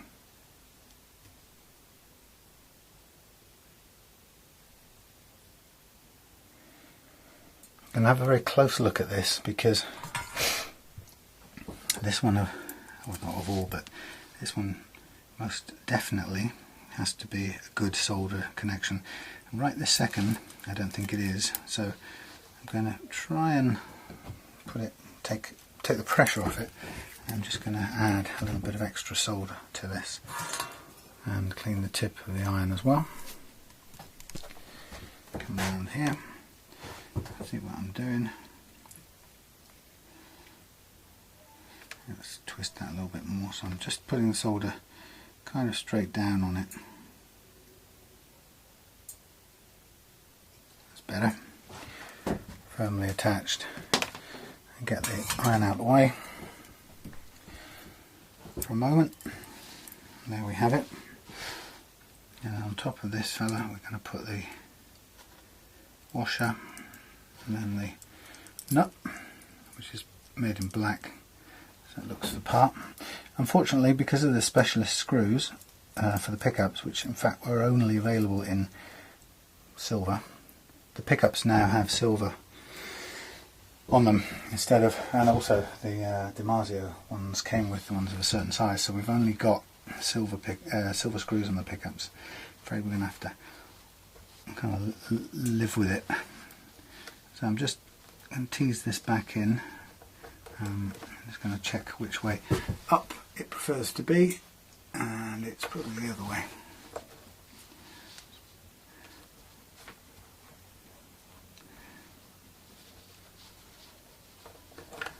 Yeah, that looks right. So what I'm going to do is, rather than try and hold the thing and do it up at this point in time, I'm just going to reattach this, and then I'll come back and finish or tighten up the jack plug afterwards. Sorry, this is taking such a fiddly amount of time. This is kind of why I don't usually bother showing the electrics on video, because it is a mighty fiddly job. I make it mighty fiddly and slow because I don't want to make a mistake, like putting the strings on before I've done it. But yeah, so it tends to be extremely dreary. But the nice thing about my videos is that somebody said to me the other day they really like the fact that it's, you know, mistakes and all, and you know, that's what you see. I'm not trying to whitewash it and make it look like I don't make mistakes, because I certainly do. And that was a classic one you just saw, which was putting the strings on before I'd even put the bleeding electrics in. But there we are. Right, that's the plate on nicely. Let's bring it kind of round. Pull out. We've got one more thing to do in the world of solder. Let's get these gently kind of laid flat so there's no damage, and I'll use my pliers just to extract the bit I want. So here we have the earth wire, earth, wind and fire, and what I want to do is get this fella seated back here, nice and strong connection. And it's just at this point, when you do it on a piece like this, it's quite often the case that the metal around it quite naturally absorbs quite a bit of the heat, so it can be really difficult sometimes to soften the solder and get it running, but that should be alright. Right, yeah, I think we're alright. Push that out of the way because it doesn't need to do anything else. Then the next thing I'm going to do, whilst hooking yet again the camera with the wires, the strings, come on man, while this is just in this position, I'm going to switch over my screwdriver bit to the chunky one. Retract these screws back to kind of hidden, and then I'm going to put the neck back on. Sorry about this view, it's a bit lousy. As soon as I get this neck back on and the string lined up, I'll rest easy. So I'll be back to where I should have been, or a bit ahead. Right, so here we have the Jackson neck. Any bits. Thank you.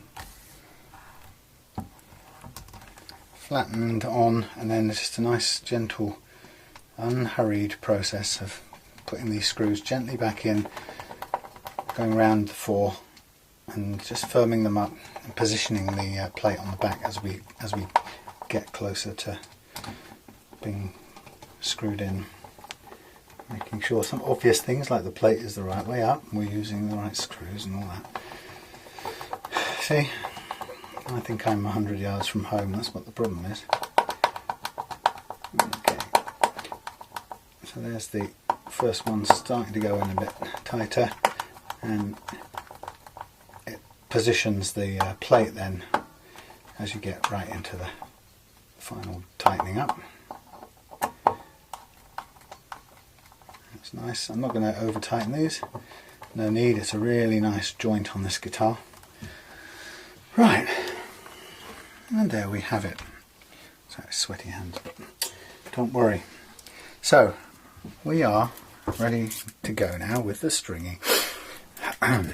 And I'll take the soldering iron out, and there's one more thing before we string it, which of course I also forgot the last time round, is I'm just going to give the fingerboard a little more oil while I've been handling it.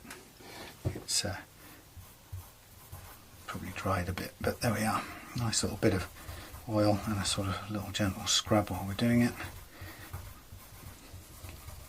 It's really nice dark rosewood. I like this kind of stuff. It's similar in colour to what I've got on the my vintage AV6 Stratocaster, which is a beautiful neck, I think. It's quite a particular one. I'm not sure it's a favourite with everyone. There are quite a wide neck on the vintage Advanced Series Strats, but it certainly works for me. Okay, so before I was 100 yards from home, now I'm probably more like 50, so if I'm missing anything, do shout it out for me, won't you? Like you didn't last time. I'm sorry, I'm staring at my head. Okay. Yeah, so I decided earlier on that the models, the stars of my ebook service are going to be in the electric guitar category. They're going to be the Marlin Sidewinder, which I've already kind of set up, but actually I could use repositioning the nut and thereby repositioning the strings slightly, because I wasn't quite happy with where they sit on the fingerboard. And then I'm just going to straighten these out a little bit more to help their passage through the massive strings here. Yeah, so the Sidewinder and then the acoustic guitar, I didn't really need to do anything to my own because they're all nicely set up. So I didn't want to fake it either, and I didn't want to sort of put one into a crappy condition, kind of to fake it. So basically I decided to go on a quick hunt for an acoustic that would suit the bill, and very quickly found one which is has a real pedigree insofar as it's one of the guitars that is most hated in the world. It's a very, very, very basic Encore acoustic guitar in a sort of horrible tobacco-y, kind of grunge looking dark sunburst sort of thing, and it's got some scratching, and even when it was brand new that was a fairly uninspiring guitar. But I like it because it is so hugely unloved and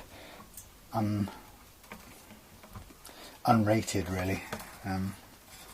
Come on, need this to come up. Thank you. Yeah, so it's absolutely perfect for my needs, and the thing is, I got it at the most amazing price. I got it for 30. Now, what was it? The guitar was 29 quid, including a spare set of strings and a hard case, a fitted acoustic hard case. So you can't get a better deal than that. So for about 33 quid or 34 quid, I've got a really good inverted commas guitar for this photo shoot. And it's nice because it'll prove the point as well that we can take a really mediocre, supposedly mediocre guitar that everybody would turn their noses up, and we can make it play really well. Of course, you'll you're not going to know that by reading the book. But if I video the thing as well, then it should at least be able to hear it play at the end, and hopefully be able to admit that, you know, it's not that bad. It sounds okay and seems to play well. There will be no obvious problems with it. So that's the plan. So that should be here in a couple of days. So I'm getting my light packs all charged up, get the loads of spare batteries ready for the camera, and clear up here a little bit, and then get ready for a setup photo shoot, or a photo shoot setup. Come on, stand up. Thank you.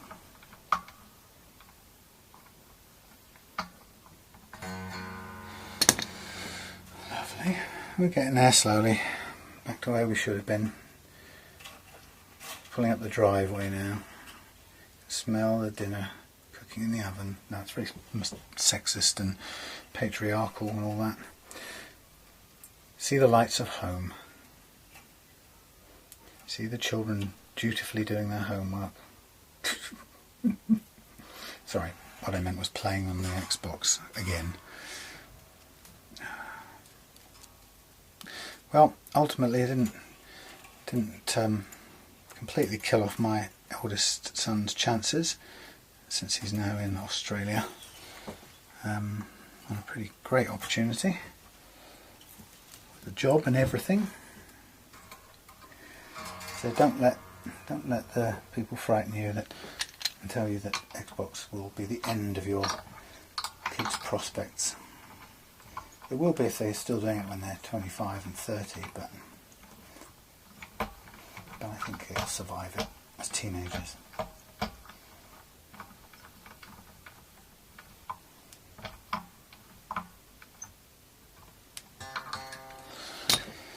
Okay, taking this slowly because obviously I've already curled these strings once before in my haste, although they haven't been under huge stress, so they'll be fine. But it just makes me have to just work a little bit slower to get it back round and strung on, wound on, or whatever.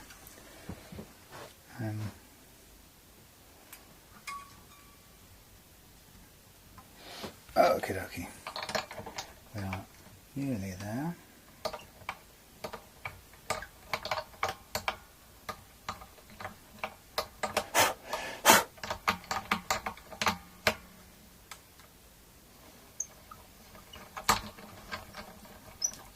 Now, one of the things that's really, really important at this stage, and it's important whether the guitar is a Floyd Rose, as this one is, or whether it's a guitar with standard tuners, and that is the stretching of the slack, or taking the kind of inherent slack out of the strings. And having been writing about this in my ebook, sounds very grand, but having written about it quite a bit over the last couple of days, it really helps to sort of formalise or make, get in order my thoughts about it. And I made quite a huge deal actually about the importance, and that's what writing actually can help you do, is really pick out what you think is really important in a situation or something. Now, having written about it, I'm starting to see that this thing about slack in the strings is probably, well, not probably, in my experience of 200 or so setups, the slack, inherent slack in, this is not tight enough, the inherent slack in a new set of strings is contributes, is the biggest contributor to the guitar not playing in tune. And that's quite something. So I'm just letting this off now.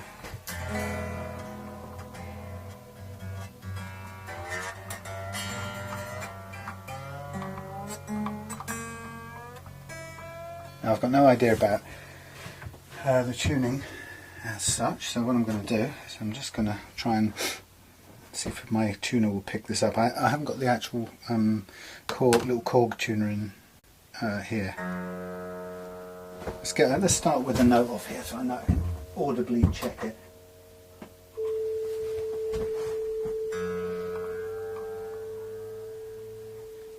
Okay, so that's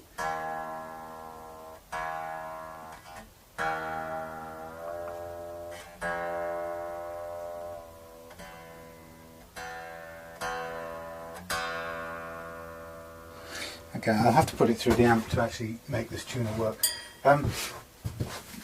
Yeah, so this thing about stretch is so important.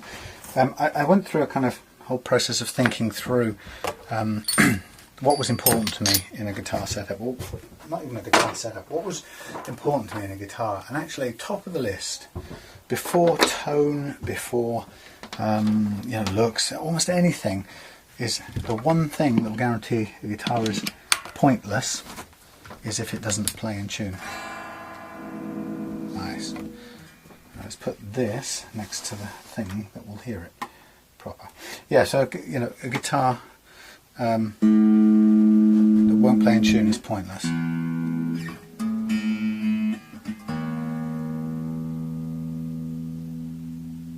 Okay, now that's good. We're starting. Yeah, a guitar that doesn't play in tune is pointless. So, in a way, it's almost the most important thing. If it plays okay and it goes out of tune, there's no point in it playing okay because I can't play it. If it's got great pickups but it doesn't stay in tune or won't play in tune, then there's no point in having great pickups because I won't play it. So of all the things that you can change, the one of them that I think is the top of the list that will be a barrier to me playing or not will be the guitar's ability to stay in tune. And so what I did is I took that and I then thought it through and tried to find out what are the culprits in it not playing in tune. And interestingly, I think you'll be surprised at my conclusions, so I'm not going to say what they are. I think I want you to buy the ebook when it comes out, but this is really important. So in this process of tuning up, I've just got this set up, but before I go into trying to go through repeatedly tuning these up to the tuner, I'm going to do something which is critical on a woohoo, see, Floyd Rose style guitar. There you go.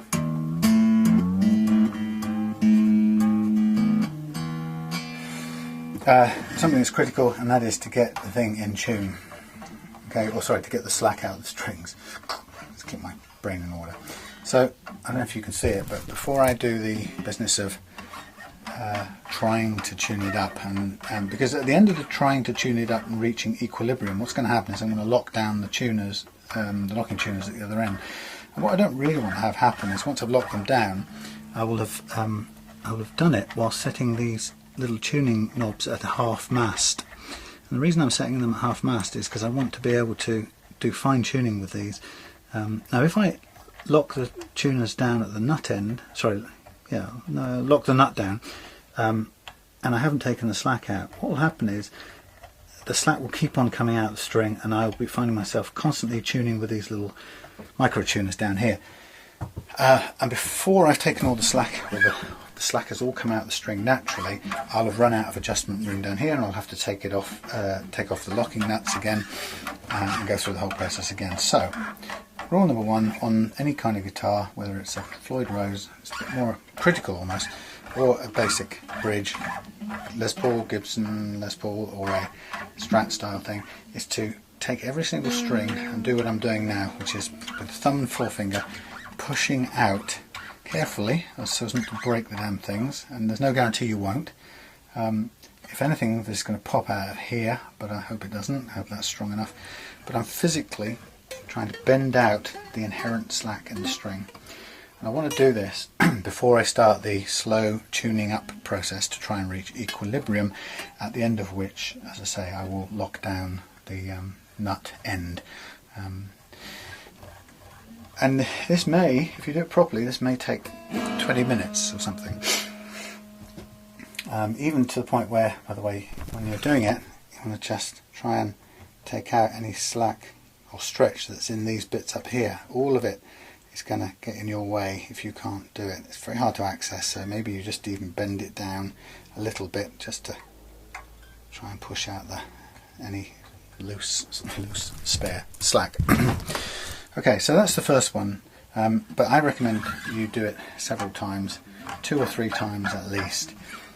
Do something else, music, get a cup of tea, and just stand here 15 or 20 minutes, just gently bending out as much of the inherent slack. If you don't do it, my experience is that, as you probably can guess, your guitar will go out of tune repeatedly as soon as you start trying to play it, having changed these strings and tried to set it up. And on a regular guitar, all that means is inconvenience, because it means you'll constantly be retuning.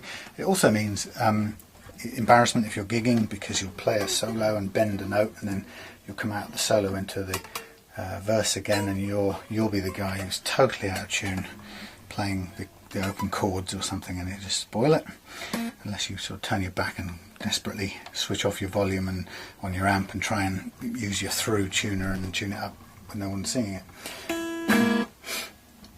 And the thing about this stretch is, and you can see it's starting to hurt the fingers, but it's so important to do it. If you don't do it, you'll be amazed at how long the guitar will hold on to its stretch. And you might think you'll get it stable and appear to be stable and tuned, especially if you're playing rhythm. It'll appear to be stable long before it actually is. So you'll reach what you think is stability. You'll think there's no more out of tune to come, and then about 3 or 4 weeks later you might just bend a string, or you might hit your whammy bar for once, or your strat style tremolo or whatever, and lo and behold it's all out of tune again. And I've literally had guitars over the last week from people who, I'm pretty certain they've had the strings on for months and been playing them for months, and as soon as I started bending a note, pushing hard, wham, out of tune it goes. And it's to do with the slack still held in the string itself, or possibly held in the string that's coiled. It's not because it acts like a spring, as some people say. In my experience, it's because it's just loads of string with the potential to stretch, coiled up in reserve, and it will carry on releasing it slowly. Okay, so I've done 3 of those pretty strong pulls, and now I'm going to start the process of trusting that I will work this up to tune. So you just tune it, E. No, you ignore the E and do the A. Now, you know as well as I do, on Floyd Rose, that E will now be out of tune. Okay, we don't care, we'll just keep going. Alright, let's get it close.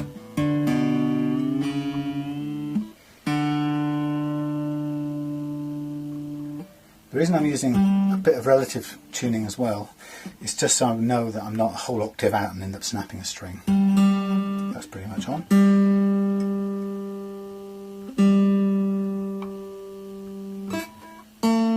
Right, test it.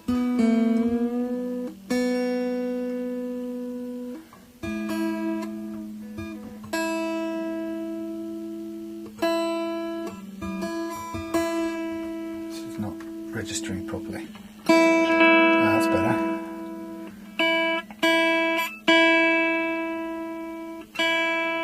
So we've done it once, we go back to the bottom E and just follow it through. Should be easier now because we know we're at least we know we're in the ballpark.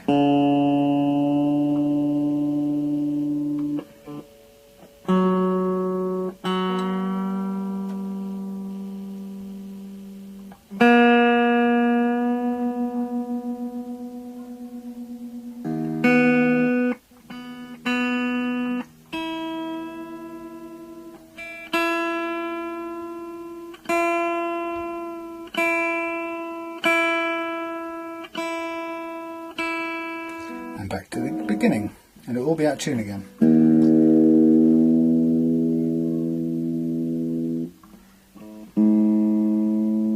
But not so much. Now, before anyone gets on their dogma, high horse, tells me you can't do this with the guitar lying on its back. Right? Do you know what? Yes, you can. Right? Why can't I do it with it on its back? Don't I know that gravity is having an effect on the strings, on the neck, and causing it to play sharper than it really is? Yes, I do know that. I know that. And when I come to tune it absolutely to play along with the band, I will do a final tune with the guitar in the upright position. But right now, it's perfectly fine. Right? It'll achieve the same effect as long as I know that currently the neck is slightly affected by gravity, as I think I probably demonstrated. Did I demonstrate on this one? Well, maybe I'll demonstrate on this one. Here's a note. Let's get it tuned exactly for a minute on its back. Let's tune it to A. Look at that, A with the guitar on its back. Let's put the guitar on its front and twang the A.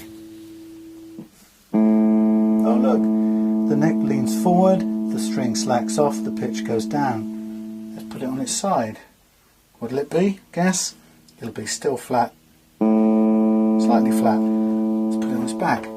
Hey, it's an A again. So all you have to be is aware of that, right? It doesn't mean you can't do this job on its back. You just have to know that when you finally tune this, and if you put the locking nuts on right now, which I'm going to get ready to do, you just need to know that it won't actually be, when you sit it up in playing position, it won't be exactly the same tuning as you just had it on its back.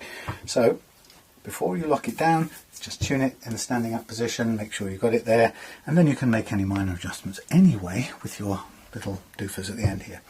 But you know, people get really vexed and irate about this kind of thing, and they'll go, look, proof that I know more than you, that you're doing it on its back, therefore you're crap and you don't know anything. Well, my whole approach is just be conscious of what's happening and why. And if you know what's happening and why, you realise you can do this stuff on the guitar on its back, providing you are aware that there is gravity affecting the neck. Same way as when I do the fret levelling on its back, I know there's gravity affecting the neck. Guess what that means? It means if I aim for 3.3 of a millimetre gap with the guitar lying on its back like this, guess what I know it's going to do when I put it up on the side? I know that gap's going to open up slightly because the gravity is off the neck. So I know that I'll end up with an action that's more like 0.35, but it's still very nice to play. I know what's going on. There's nothing wrong with doing it on its back, so long as you know what's happening and you know how to get it tuned ready for when you're playing with the rest of the band. So let's go back to this. E again, please.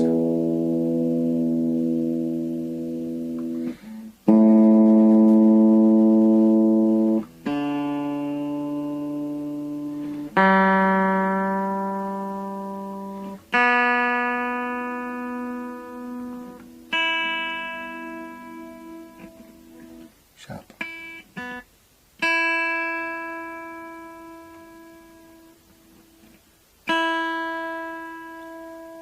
See how close we're getting now?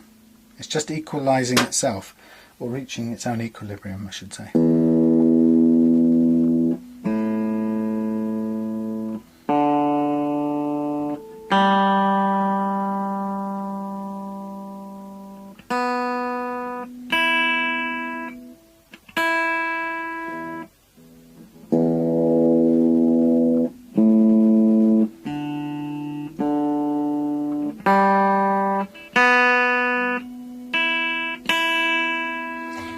Okay, remember what we said. Before I do that, let's get the right Allen key. This isn't the best one put on its edge really because of the way the jack plug goes. I don't like it at all. But let's try it now. Oh look, it's slightly flat. What we expected, remember?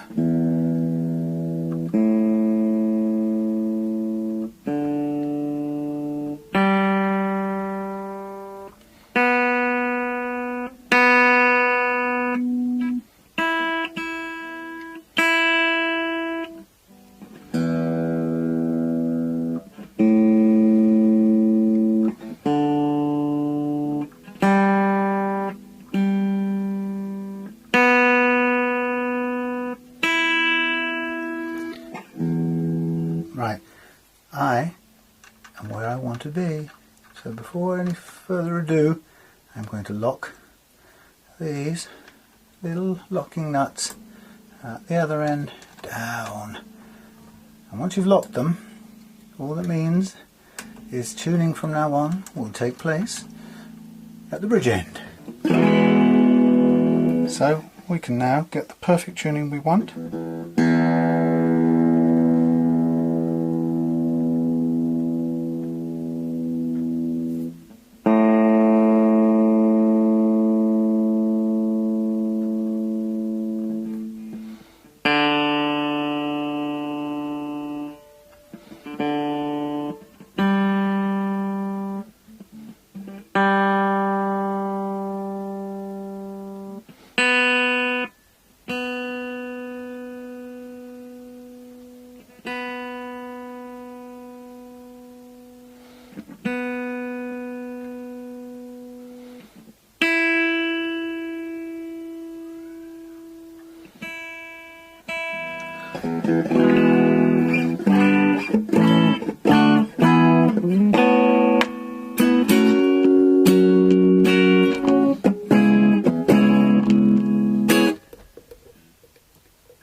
Right, let's bring up those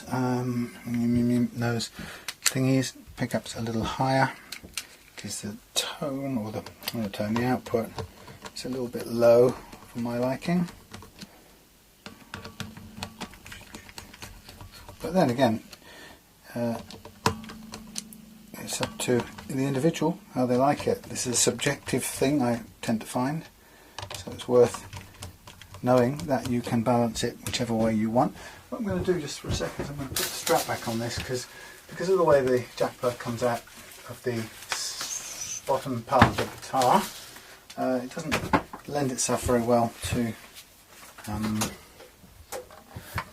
putting up on the bench and playing, so just to make sure I'm going to just hold it up on a strap. Okay, we've got back plate still to go on, and we've got tightening of the socket of the jack plug, and we've got our friend the tremolo arm to put on. Now if you run out of adjustment, which in a way this is kind of looking a bit like it is now, I'm going to slack these off one more time, because I don't want to give this to Adam with all the sort of adjustment on these micro adjusters pointing, or I don't want them all, what's the word, wound out. So I'm just going to do this tuning bit again, but what I'm going to do is I'm going to push these micro adjusters a little bit further in this time, because they seem to be quite, haven't got the measure of them quite yet. Okay, let's have a look. Let's try the tuning from here.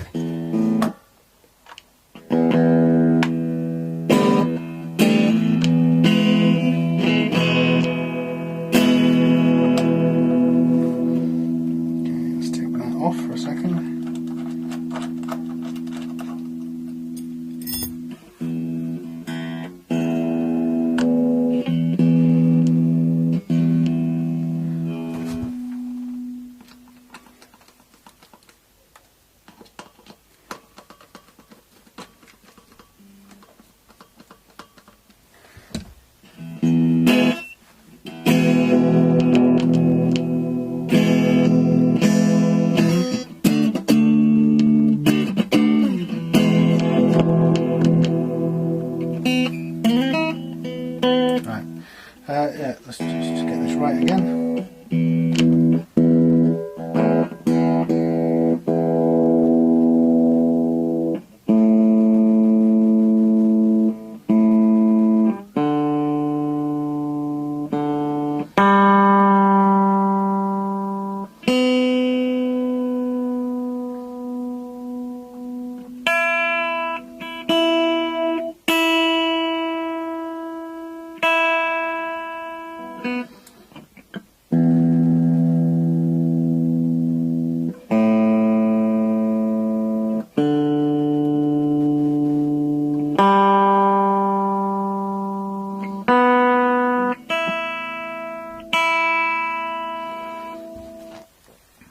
that down now. This is giving us back some more of that adjustment room on the micro adjusters, micro tuners. And drop it on the floor. There's always a way to do it. Right. Tightened.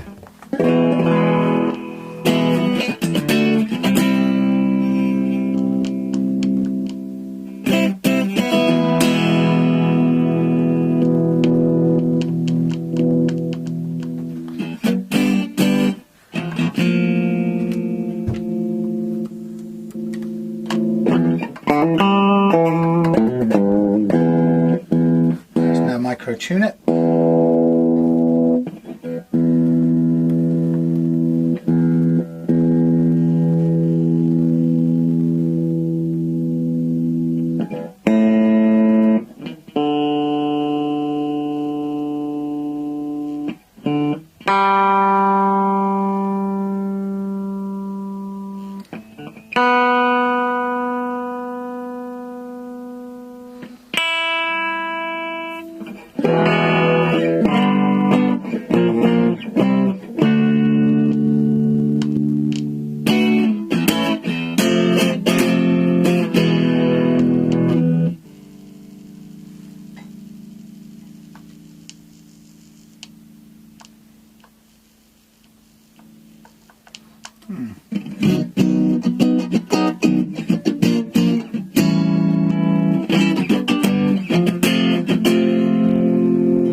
Give it some distortion.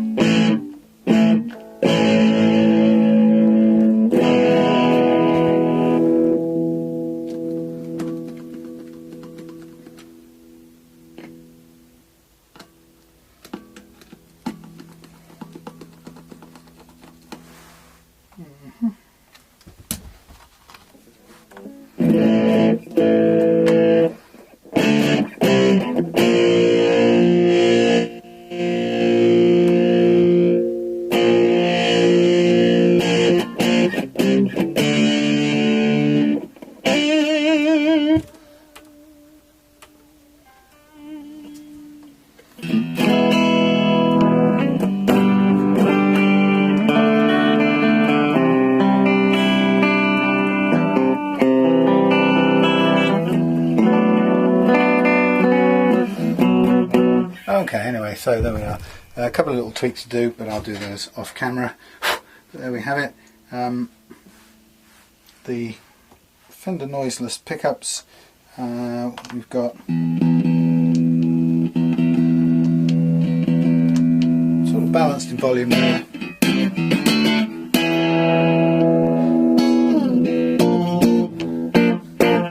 Yeah. Okay. Locked off. Ready to go. Still a little bit of noise, but maybe, you know, it's one of the questions is maybe it really deserves to be shielded, a guitar like this, but perhaps that's for another day. Anyway, long drawn out process with this guitar because of its construction.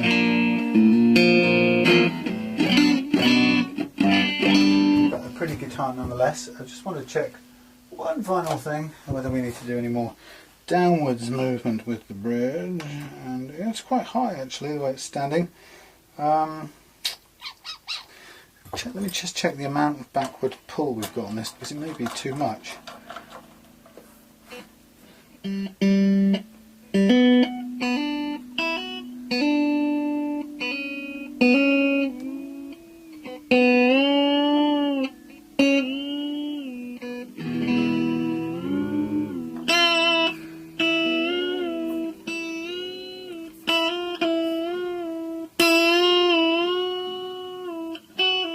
is too much really.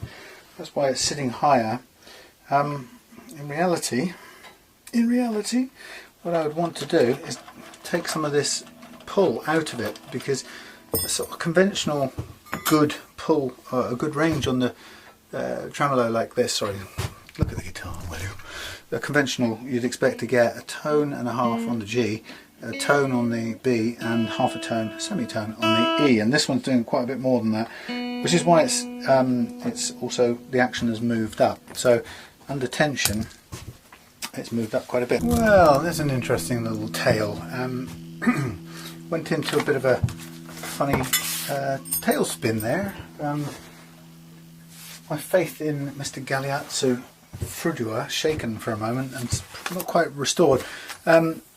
Just for your information, one of the people I recommended this guy as a great explainer of how to set up tremolos, Floyd Rose in particular. And so I went to his video and tried to follow it, and then I realised something struck me. I did it 2 or 3 times. It didn't work. Gave me no pull at all and no backward. And I think I remembered from having done it his way before. It was very precise, and it gave you a certain number of steps. You know, on the G you'd have a tone and a half. On the B you'd have a tone. Oh, something like 2 tones. I don't know. Whatever it was, but it was a kind of a dependable level, and it was because of the way it followed his process that it gave you that dependable amount of bend in the sort of backwards department. And this new system that I just followed was completely let me down. It just didn't do anything, and I got the feeling while I was watching it there's a step missing, and he's replaced the video to presumably put up this new, more efficient, quicker way of doing it, so from 4 minutes down to 2 minutes. So luckily I went back through my thing stuck on the wall over there and found the old instructions, which thankfully I wrote down some time ago, and I've forgotten that I had them. I'm going to rewrite them out again somewhere safe in a minute. But that's the full instructions how to do it, and he's changed it completely. And what he's done is he's missed out a step, and it just doesn't do anything, which is really frustrating, because there's thousands of people posting on his site that they can't do it, and other people saying no, just do it again and again, it'll happen. And I think that if they'd have followed the original instructions, that would have been true. This was a bit complicated or to get your head around at first, but it actually worked. He's now replaced that video with a newer one that doesn't work, and so all the people sort of like me saying, oh, stick with it, it'll work, were referring to this method, which does work, even though it's a bit mind-boggling. Sorry about this, a little detour. Anyway, the point is, I've now gone back to that method, and it's set beautifully. And right now I'm not going to go into it in a detail, because, well, I probably will need to at some point, because his used to be the best resource, the simplest resource for doing it. This is now kind of, I've got it here, and I'll try and make a video showing it the next time. I've got another Floyd Rose probably to set in a couple of weeks' time. I just want to get this one ready for Adam now, but I'll head back to him. But this is now ready. So a lot of faffing about, and that's, I don't know, it's a bit disappointing. I'll try and send Galeazzo Frudua an email saying, I think you've missed a step in this new video, and it's going to really confuse everybody, as it did me. So anyway, just to kind of, if I'm going to explain a little bit how it works, it's a very nifty system if you get it right. What you do, you screw in the tremolo claw in the back until the tremolo is sort of touching flat against the wood, and then you use some post-it notes, and you bring it up until the plate's horizontal. Then in that position you tune the G to pitch, right? It's completely different from the instructions he's now put up. You tune the G to pitch, then you take the post-its away, and then you press down with your tremolo until that G you've just tuned is an E, and then you put a new amount of post-its underneath there and hold that at an E. Then you let go, you leave the post-its there, and you tune the whole guitar to a normal pitch, which means you tune that E up to a G again, and the rest of the guitar up with it. Then you take off the post-it notes, and everything suddenly becomes even sharper, right? But then you go to the back and you tune it by undoing the claw and letting the claw back out until the whole set is in tune. Then you clamp the nut down, then you fine tune these, and then if you need to adjust the action, you adjust it there. That was the simple Galeazzo Fredua method, and it was really elegant. So I will post it on, I don't know, put it on the Facebook page or something, because I really loved this. It was just brilliant. And hats off to the guy. He's a great guy, but he's just completely ballsed it up for everybody else after that. So there you go, Adam. Sorry about that last little bit of dithering, but I knew it wasn't me that was going mad. I knew there was something wrong with old Galeazzo's guidance video. So brilliant, worked out what the problem was. Secret or moral of that story is trust in yourself, grasshopper. So we've got early action.